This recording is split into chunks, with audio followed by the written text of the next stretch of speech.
Most definitely. See, this prophecy right here will shake people up, will cause you to sober up in your thinking. You start lining this stuff up that this is talking about this country. Oh yeah, you're going to get sobered up quick. Definitely. See? But like I said, when you got, we're not talking about any particular ministries per se, but when you coming in and you're just saying everything people want to hear, you ain't doing nothing. That's not helping the people. You're hurting people more than anything, because one thing about the Lord is the living Elohim. And sometimes the Lord may come off and move on a service and say a thing that may hurt you to the core. See, but that's the way the Elohim is. And it's not a thing where you're just saying everything, soothsayers and saying everything you want to hear. Exactly. That's not from the Lord, see. Right. You got a lot of that going on. That's not helping anybody, because this stuff, the Lord may come back with a cutting word to cut you asunder. But then it may come back and bring a word of healing. But that's the way the living Elohim is. Come on. A lot of this stuff out here now, see, is not helping anybody. But they're flocking to these places because it's not bothering them wrong or anything else. So they can go in there, well, don't talk about what I'm doing. You can talk about anything else, but don't talk about what I'm doing. See, people are flocking to this stuff, and a lot of these big Christian centers look like some of the Coliseums back in the day. You just got people cheering, people clapping and everything else. Just like you was putting on some kind of entertainment. And that's the way it looks. It's sad. That's what they are. What it is. Yes. See, but here, this right, if you examine and be able to put this thing to light, that this is talking about the Babel, the mystery Babel. Yes, sir. This is what it's saying. They see telling the people, see, we don't have to worry about getting out of this country. The Lord already told us He's going to take us out of here before the evil is coming. It's coming. Yeah, the evil is on the way. It's getting set up, and people just don't want to see it for what it is.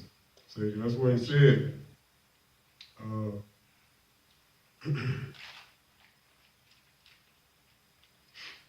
All right, so then He goes down a little further. He's talking about making bright the arrows, gather the shields. Yahweh has raised up the Ruach of the kings of the Madi, and that's talking about the Medes, Persians. See, and people don't want to look at Iran as ancient Persia.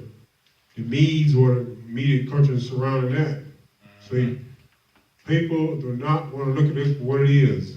If you can't see that Iran is at odds with this country, and so is the rest of the Islamic states. Come on. People don't want to see this. So it said that the Lord, Yahweh, has raised, has raised up the Ruach of the kings of the Madi. His device is against Babel. You can't see that. People don't want to see it. And their device, and see, stuff is being plotted. And it's been going on for years. So to this country, and here's the thing, what people don't see, I was talking with a brother yesterday, matter of fact. See, here's where you might have two nations that are not necessarily get along, but they're going to come to agreement when it comes down to taking down Babel. Come on.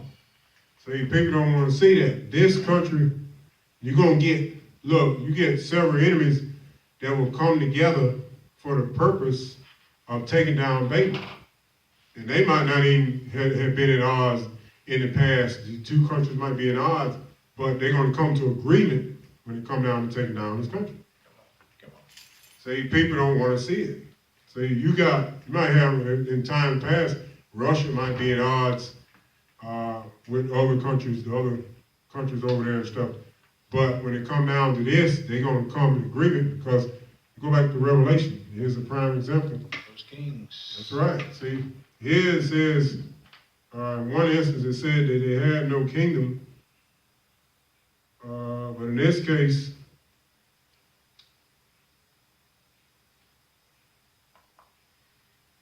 it said the 7 kingdoms. Okay, so it says the 10 horns, here it is right here, verse 12 and 17.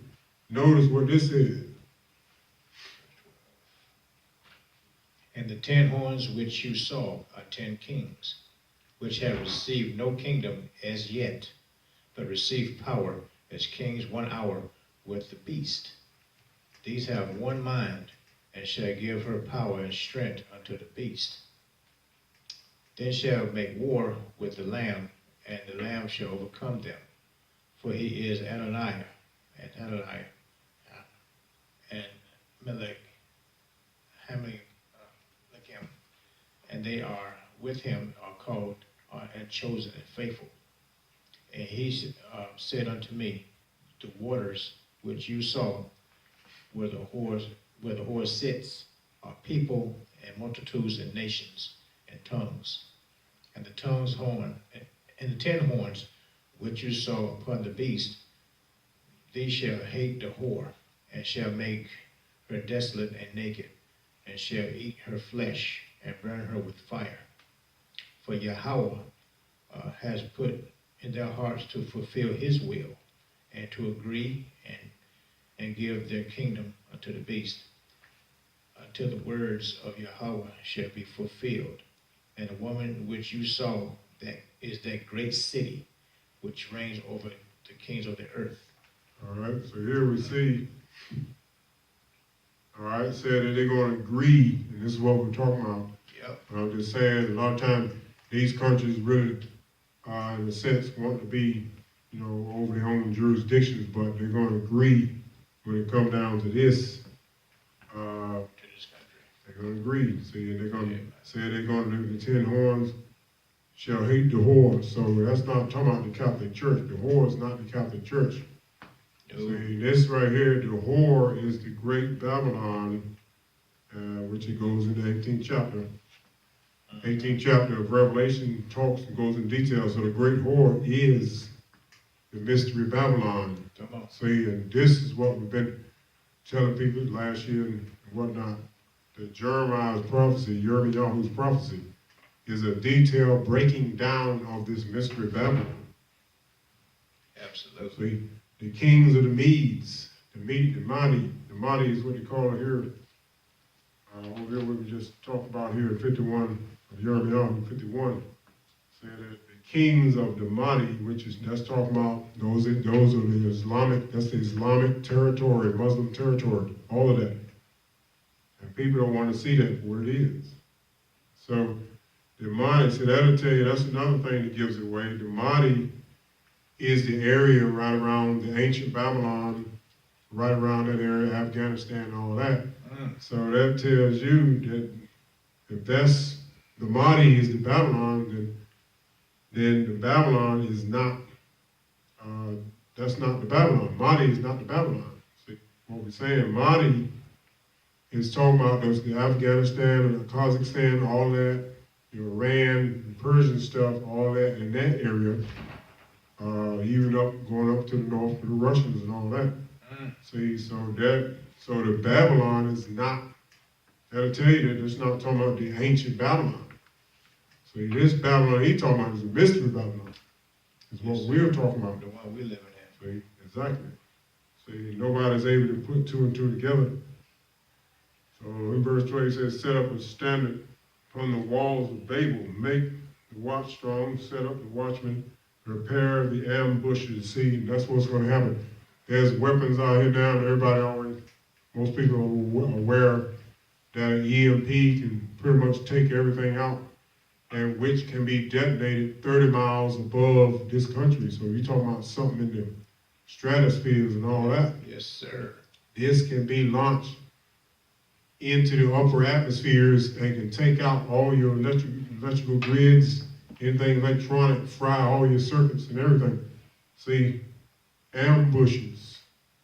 See, it's not going to come, it's not, what we're saying, it's not coming like it had come before. It's not going to be coming about those twin towers. That was a one-time, once-a-lifetime thing. That ain't going to come that way. Come on. They probably wouldn't be able to get anything like that pulled off again anyway, but that's just an example, but it's not coming that way. This time it's going to be more severe. Yes. We're talking about, we might be talking about some years, maybe still a lot more years, but this stuff is being plotted as we speaking. Yep. To take this country is going to be taken down, and it's going to show you even in this chapter here, the mighty man of Babel is not even going to fight, and that's telling you in the later chapter there, like in verse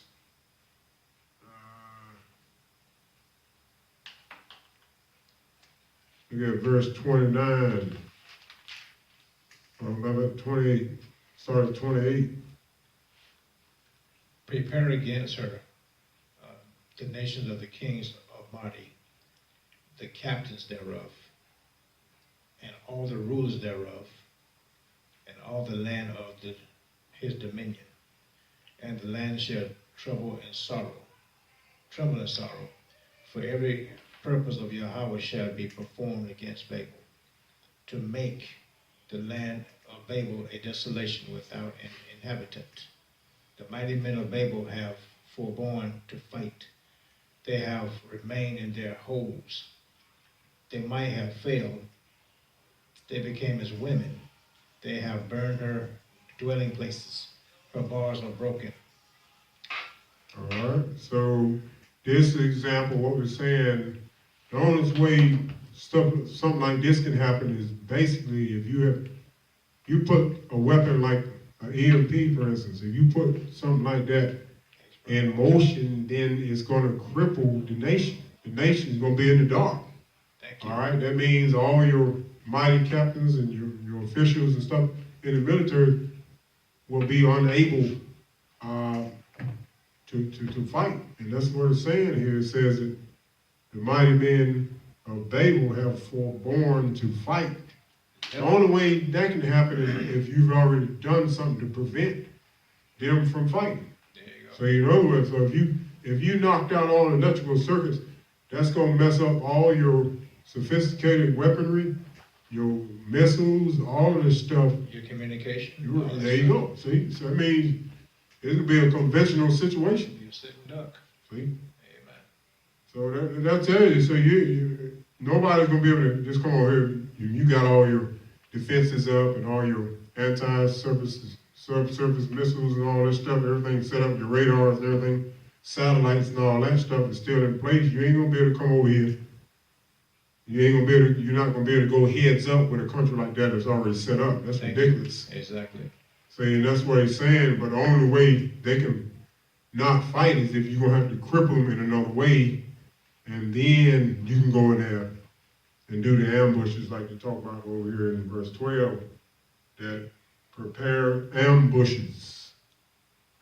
See, the only way you can do that is if you got to take out the sophisticated weaponry. Yep. See, that's what I say. We just give an example. We're not going to go on, but this right here is very detailed and it's lengthy. See, and it's telling you, it's a detailed breaking down of this Babel. Amen. That people are still wrestling with what Babel is. See, and this tell you, this is not talking about a religion. You got some people that think Babylon is talking about, that's not talking about the Catholic Church. This right here is a country. A nation.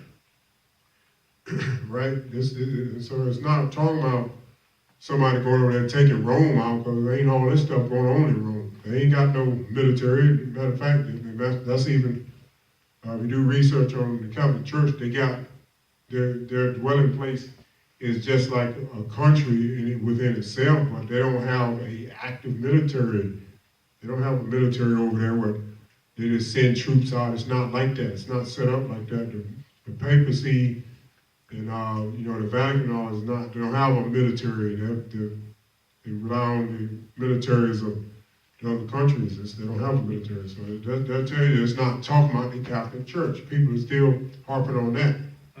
This is talking about a country that has mighty men, that has soldiers, military, all of this. It's talking about a country. Not talking about a religion, a doctrine. That's not what it's talking about. Come on. See, so that's why you got to go to Revelation and be able to put two and two together when you line it up with Jeremiah, right? And this is talking about a country, a mighty country, because the 18th chapter, when it's taken down, and this is the same thing that happened in Jeremiah 51, all right, so this is what they were still saying, the last, that mighty, great city, Babel, the mighty city, in 1 hour is a judgment. It's going to come all at one time. Yep. See, people cannot make the connection. It's not talking about Saudi Arabia or anything else. Even though Saudi Arabia is rich in particular oils and all that, but this is not talking about Saudi Arabia. No, sir, not this one. But we're going to stop right there. this is a lot of labor involved with this. And even to come up, people still wrestling with, first you gotta see what Babel, which is the Babel, what Babel is it talking about? What country is Babel? See, you get that point, then you can go in there and start lining it up. But if you're still wrestling with that, you haven't got to first base when it comes down to this. Amen. So you're still wrestling with whether or not this is Babylon or is it talking about some other Babylon or what is the Babylon. So if you haven't even got to that stage, you can't even go into this. Come on. So you can't even go into this at all. No, sir. Because it's not going to make sense. Not at all. See? But when you line this stuff up, let the Lord show you. See, judgment is pending. It don't look like nothing's happening over here. He already done prophesied it. Amen. Jeremiah, who told him, tell the people to get out of the country. Because judgment is coming. Amen. And this is what we're here to warn. We don't have to worry. We don't worry about that. We don't have to run because the Lord will take us out here when it's time, because he says he'll do that for his faithful. And he'll remove the righteous from the evil that's to come, and it's coming. All right, so we pray the Lord. Some has said, pray you look at this stuff. This is not going to be no 5 or 10 minute lecture. You can't go into your scriptures and read in 30 minutes and come out with this. This stuff is years and years Amen. of prophecy that the Lord have to break down over a period of time. You're not going to get this in 4 hours either. Just because you read something for 4 hours, not you just it's work. You got to wait on the Lord's timing to open your understanding on different things, and that takes time. You might have to go through some stuff before the Lord will open your understanding. So it's not a quick fix. People just nowadays everything's instant. People are going to church online. I never thought I'd see today. Goodness. People are going to church online. Nobody has time. Nobody tarries. Stuff like that. The Lord is not keeping up with the time with that in that respect. Because the Lord is unchanging. Says Yahushua HaMashiach, the same yesterday, today, and forever. Amen. So you're not keeping up just because you got a cell phone and all this stuff and you weren't doing this stuff. Does not mean the Lord is keeping up with your program.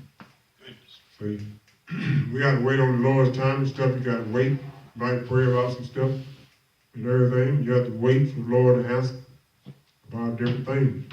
See, a lot of people ain't got time for that. That's why you got people flocking to these things out here. See, people will tell you, if you're looking, when you study some of the books that have been restored, you'll look at the book of Joshua especially, because it tells how Abraham in his younger days, he went back to Noah and people that were already familiar with the ways of Yahweh. They were familiar with the Lord's ways, and they taught these things to the younger people, the younger generation. See, the people that knew Enoch, you had Noah. See, in Genesis alone doesn't tell you that Noah did all these things. Noah and them lived for hundreds of years, right? So, and they knew the ways of Yahweh. Amen.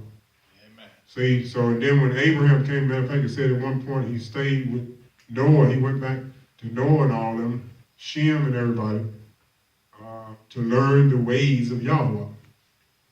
See, and that's how it is. It's supposed to be passed down from people that know the Lord. That's the way it works. It's supposed to be passed down to people that don't know. Come on. That's the only way you'll know. You ain't gonna figure this stuff out on your own. You got to observe people that know the Lord and know how his ways are. And they'll say the same thing. You got to put stuff on the Lord, and you got to wait for the Lord to answer.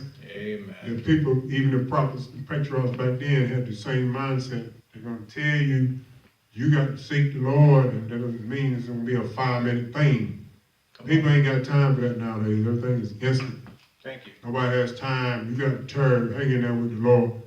The Lord don't say anything right over. You better hold tight. See, but that's how the people that knows the ways of the Lord, that's what they're going to tell you. But people nowadays, they don't want to hear that. So they go seek some other soothsayer to get another answer. Thank you. That's what people are doing. Being deceived.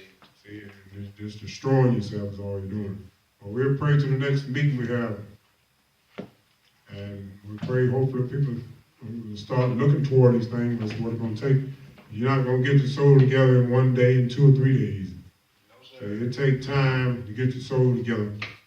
There's not going to be no death, dead, salvation stuff we always say. You got to have your stuff straight, long before that.